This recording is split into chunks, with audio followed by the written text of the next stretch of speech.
Welcome, my peace, my peoples. Please like, comment, subscribe, share the video. It'll be greatly appreciated from the bottom of my heart, my peace, my peoples.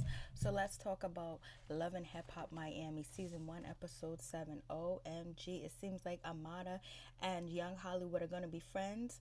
And next episode, Amada will be fighting with Veronica Vega over Young Hollywood, because I don't know why Veronica Vega is upset. Did she sleep with Young Hollywood, or she's feeling some type of way that her and Amada got into an argument over Young Hollywood, and now Amada is working with Young Hollywood. OMG. And we see that, Kiara is struggling with a drug addict. And it's like, damn, how did Kiara move from a whole nother city to live and, Miami, Florida with gunplay, knowing that he was boxing with his demons? So it's like, damn, like, how did she think that that was a good idea? How did she think that, like, did she watch Gunplay's, interviews, his attitude and everything like that? And not saying he's a bad person, but he does not seem like he's relationship material at all, because he has demons and he hasn't cured from his demons that he said he be boxing with. I'm like, OMG. Now we got Trick Daddy and, and his wife, and just planning this divorce party, going through this stuff. It's just him and Joy are just way too much. And then we have Shay acting a fool, fighting over Scrappy when now he's married to Bambi, so she continues to take L's. But it looks like Shay is going to be hooking up with Baby Blue.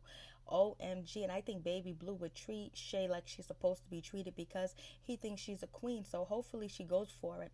So anyways, let's get into it. Let's talk about, Trick Daddy meets up with his boy or whatever. He's cooking fried chicken. He got watermelon, all the stereotypes there is.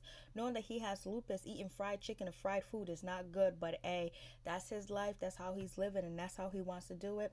So basically, he's thinking about, he needs to throw a party, to get this divorce out the way. He'll get a divorce when he wants to.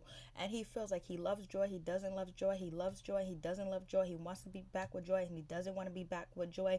But Trick Daddy don't want Joy to be calling the shots. So that's the real big issue, because he feels like everything is in Joy's hand. Joy is calling the shots. So he got to make sure he rebels against her and act like, and act any way that he wants to act towards her, because he doesn't want to feel like she's running the ship.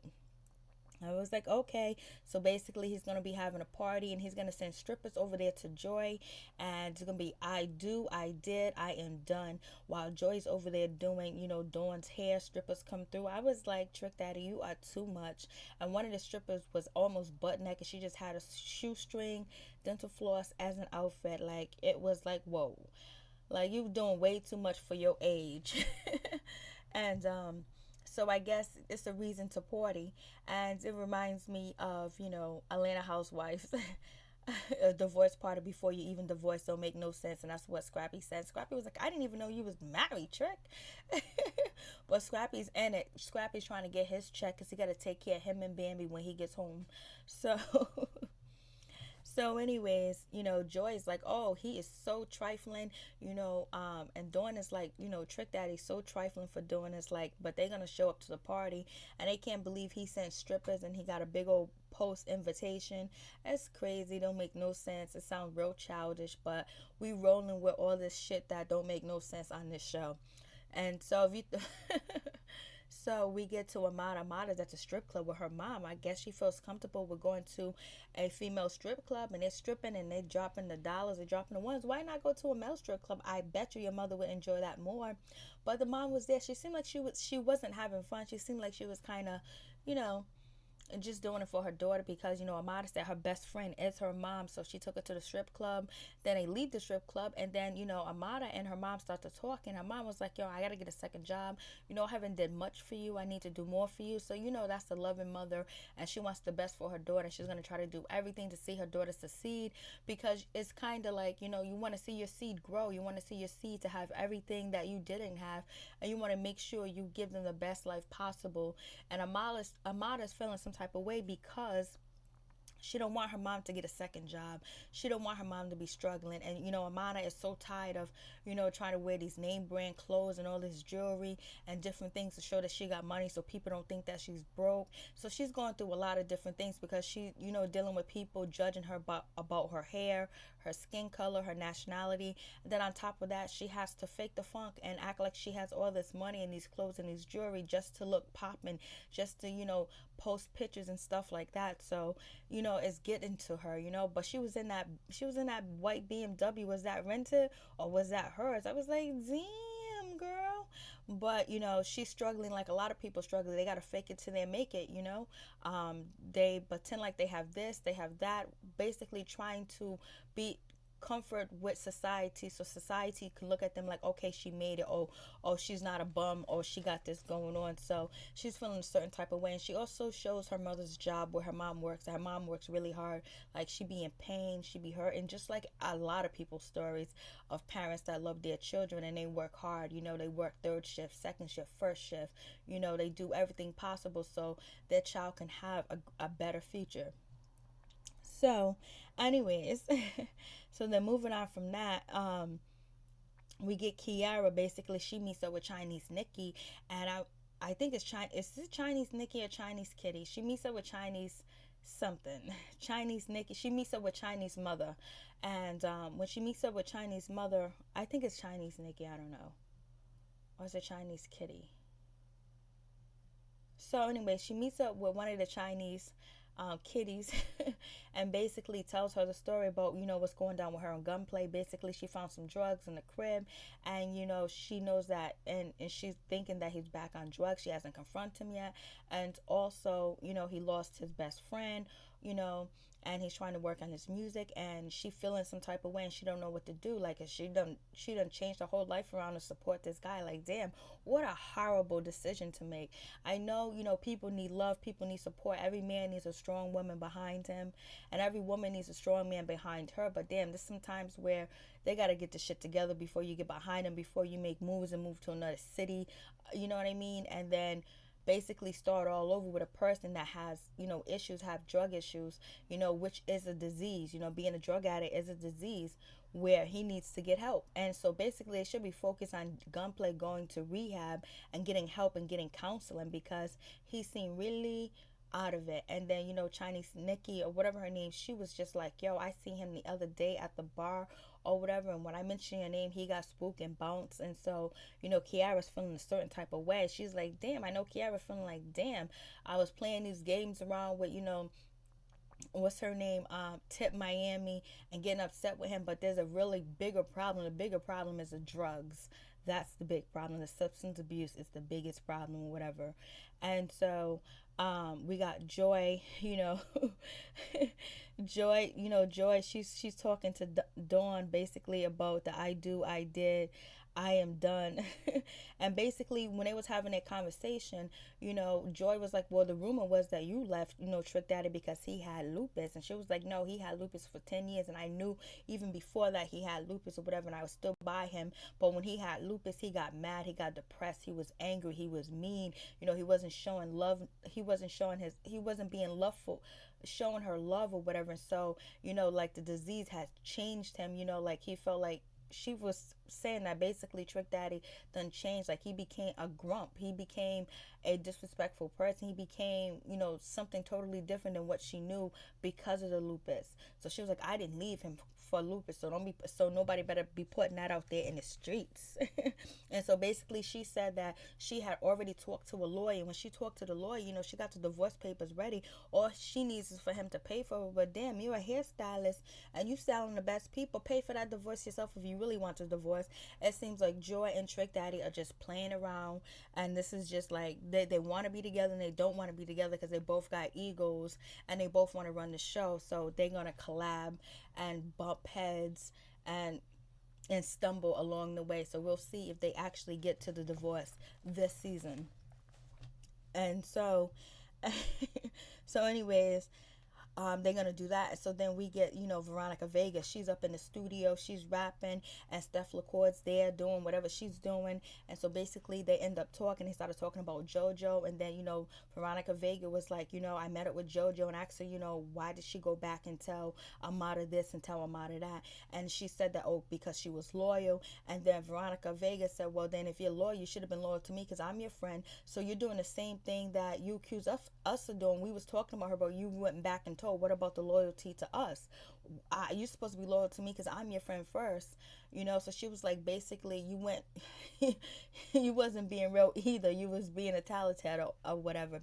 But JoJo felt some type of way, so she felt like she should tell Amada because she had 3 people in the room talking about this girl that's supposed to be her friend, and she probably felt some guilty about some shit, like, damn, that's fucked up. So you know what, let me just tell this girl, even though Veronica do have a point when she was saying you're supposed to be my friend, you're not supposed to run back and tell somebody that I was talking about, tell them that when you know me longer. But she didn't really know any of them really that long, basically. So anyways, then Veronica Vega gets into, she said that I'm from the hood and she's a millionaire. And then that's when Steph LaCour jumps in, was like, yo, but she be taking money from hood dudes. Of course, people that are millionaires take money from anybody. That's why they got this. That's why they're millionaires. That's why you have the rich getting richer and the poor getting poor, because they get drained for their money and the rich get richer. So basically, that's it. That's how it goes. Millionaires don't spend money, they don't give money away, they collect money. So anyways, Steph feel some type of way, like, what she mean talking about ghetto like this? She always want to rock the ghetto, always want to act like she's from the ghetto, she's in the ghetto or whatever. So why is she dissing the ghetto? And I was saying the same thing too, like, yo, just because you can diss Veronica Vega for you diss her for being whatever, but don't throw the hood or the ghetto in there or whatever. So anyways, she was like, and then she threw water in my face, and I was trying to get at her, but you know what, I'm gonna wait till next time I see her where I can get her when I can get her. And so that's when Trina done walked in, and that's when Veronica Vega was like, oh, Trina, you're the only one to support me, you helped me so much, you did the video with me. And that's when Trina addressed, oh, you said the N-word in that video, whatever. I don't know what song it was and the reason why she said the N-word.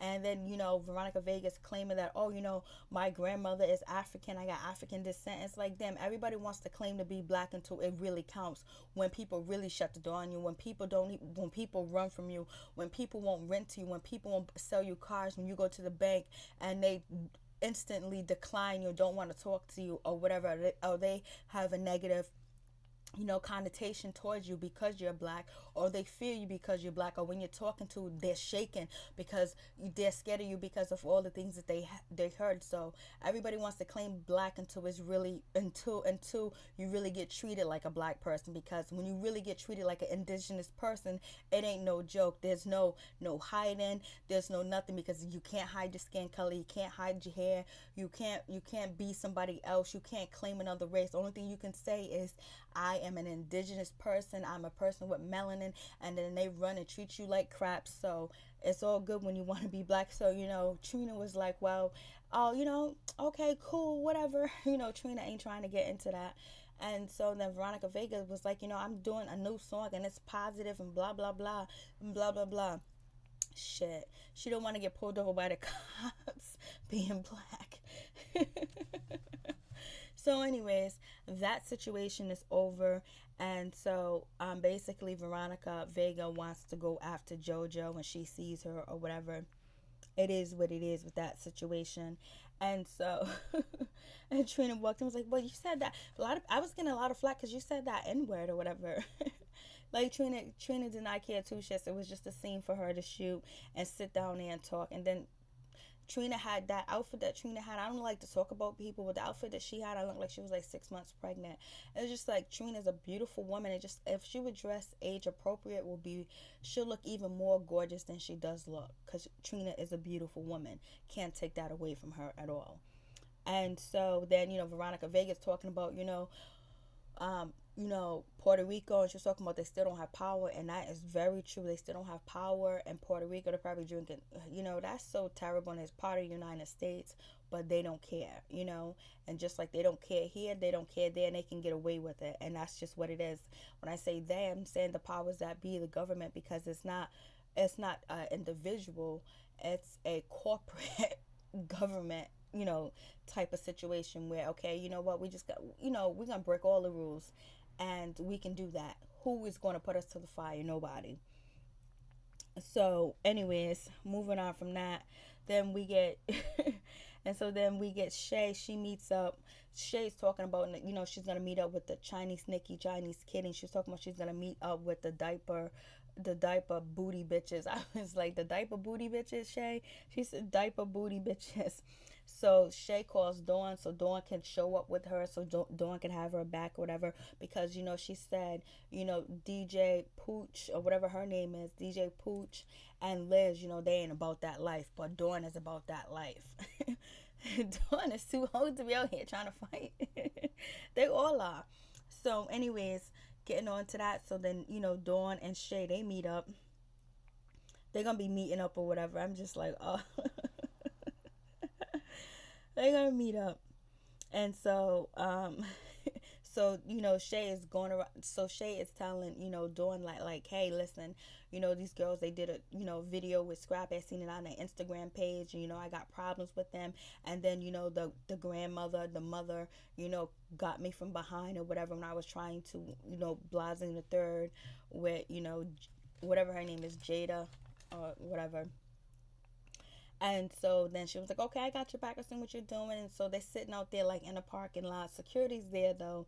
And so Chinese Nikki and Chinese Kitty, they pull up. And basically, Chinese Nikki and Chinese Kitty kind of like Chinese Nikki, I believe, and Shay almost, they came to a conclusion. They came to like, you know what? Chinese Nikki was like, yo, listen, I thought you was attacking my daughter. I heard boom, boom, boom. I didn't know what was going on. Then Shay was like, yo, I understand because you're trying to protect your cub or whatever. So I get it. So they squashed it. And Chinese Nikki did want to squash it. Like, you know what I mean? Because it ain't nothing. But then Shay talks to Chinese Kitty, I think. And then that's when it goes wrong. That's when it goes terribly wrong. And so Shay was like, yo, I was going after your girl because, she was messing with my man, this and that. And so, she threw a drink at me. So Shay was like, she attacked me first and I attacked back. And so then Chinese, Kitty was like, well, then, she, that's my girl. You attacked her, so I'm going to help her, whatever. And so she was like, no, you need to mind your business. Tell that. Then Shay's like, tell her when I see her, I got her, blah, blah, blah. And so then they almost get into a fight. Then that's when Dawn rose up like, oh, you trashy ass bitches. And, Dawn just started talking shit out of nowhere. Then it was getting closer and closer because they had like a gate, in between them instead of a table. But none of them was inching up because nobody wanted to get dragged over that chain. So then after that, now they're yelling. And then Chinese Nikki, I think Chinese Nikki was like, I'm going to make him a boss. I'm going to do this with him. I'm going to take your man and all this. Everybody's just taking Shay, man. Like, come on, Shay. Why is everybody taking your man? This ain't right. Like, damn. You just need to find somebody that's just into you, girl. I know there's somebody out there that's just into you. So anyways, they take off. The situation's over. And, Shay's talking mad crap. Dawn is talking mad crap. Basically, they're dissing each other, calling each other bitches, and all different types of stuff that really makes no sense because Scrappy's not with either one of them. He didn't promise, but Scrappy did, sit down with Shay and talk about he wants to be with her. He misses her. He misses her touch. He misses her massage. He misses her massaging his feet. And all that other stuff. And he's like, I want to be with you, whatever. And so he's just sitting there lying. But he was trying to get into Shay's pants early in the episode, but it didn't happen. So I'm glad Shay blocked that because Scrappy just only wanted some nookie and quickie. So anyways, moving on from that, then we have Amada. She's at the studio and she's with Young Hollywood, and he got her an interview at this radio station that's supposed to be hot live and the hottest station in Miami, and she's on it to display her song, and they're doing good and they got a good friendship, and he's supporting her. Possibly they're going to be working together, doing things together, and she's so happy that Young Hollywood is there, and he blessed her with this opportunity, and he's happy that Amada forgives him, and it was just wrong communication because he really thinks she's a dope ass artist. I was like, okay, so the beef is over. Alrighty. They're both Spanish, they're both Latino, so the beef is over. And so it is what it is, and they're working together fine because Amara really wants to make it because she doesn't want to see her mother to keep working and working two jobs, and and she's moving forward. So it says that Amara and young Hollywood are bigger people where they can move on from you know their argument and things like that because it did go down. But like I said, it could be real, it could be set up. This is Love and Hip Hop, Miami. So then, and she really wants to become a crossover artist. So this is what she thinks, this is a big chance for that to happen. And then we get to what's his name, Trick Daddy. He's having his party or whatever, and so Miami Tip thinks that it's real shady. And so Scrappy was like, I didn't even know homeboy was married, and how the hell is he gonna have a divorce party when he ain't even a divorce? So anyways, there's strippers everywhere. So then Trick Daddy gets on the mic. Trick Daddy is just talking endless shit for no reason at all. It shows how dirty and low down that Trick Daddy can be when he said, I got my two baby mothers in the house. And then Dawn done walked in, I mean, Joy done walked in here looking like a stripper. Like, come on, why you gonna say that about your ex-wife? And then he also says, I got my two side bitches in here too as well. I was like, yo, why you going there? And then he goes, I ain't marrying another B word or another P word. He said something like that. I was like, damn, why you just like, okay, so now you can kind of see why Dawn done left his ass, because that's some mean shit to say. Be like, I got two side bitches in here, and I got two of my baby mothers in here. I was like, so it tells you that Dawn was going through, it tells you that Joy was going through some shit with, Trick Daddy. She was going through some shit. So basically Joy shows up to Trick Daddy, give him the divorce paper, and this motherfucker rips up the papers. If he wanted a divorce, why he ripped up the papers? Because he wants the power. He wants to be the one to be able to say, I'm the one that got the divorce. That's all he really wants to do. Or he still wants to be with her. He ripped up the papers, and then he tells her tomorrow he's going to have the money for the divorce. And then he says, I might have the money for the divorce. I might pay for the attorneys. I might do this. I'll do anything when I'm ready. I'll sign the papers when I'm ready, because he's on a power trip. And he's mad that she left his ass and didn't come back. And you know what I mean? So you know what? He's going to put her through hell to get what she wants.